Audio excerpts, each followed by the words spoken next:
Pelantikan pengurus Dewan Pimpinan Daerah Asosiasi Perusahaan Perjalanan Wisata Indonesia Sumatera Selatan periode 2025-2030 dalam sinergitas membangun pariwisata Sumsel berdaya saing global. Acara pelantikan dihadiri langsung Gubernur Sumsel Herman Deru, Ketua Umum DPP Asita Indonesia Nunung Rusmiati, melantik pengurus dan Ketua DPD Asita Sumsel periode 2025-2030 Febi Yolan Effendi.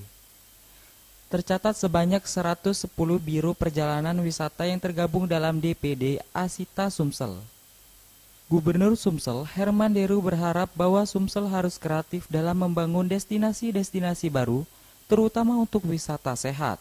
Kita harus berjuang, kita berbeda dengan daerah-daerah yang memang sudah tersaji alam yang indah dan sudah dikelola sebagai destinasi wisata. Jadi yang di Sumsel ini harus kreatif membangun destinasi-destinasi baru, antara lain Sumsel Health Tourism. Ya. Ketua DPD Asita Sumsel Febi Yolan Effendi mengatakan, pengembangan kapasitas sumber daya manusia di Biro Perjalanan Wisata menjadi prioritas utama. Kami siap sudah melaju sesuai dengan visinya tadi, membawa Sumatera Selatan untuk menjadi destinasi pariwisata kelas dunia. Program-programnya apa sesuai dengan visi tadi?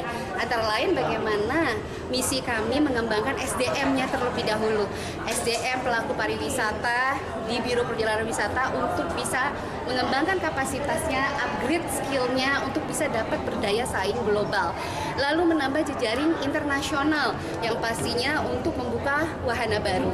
Pariwisata akan diberi pelatihan dan peningkatan kemampuan agar mampu bersaing di tingkat global, termasuk dengan memperluas jejaring internasional yang dapat membuka peluang pasar baru.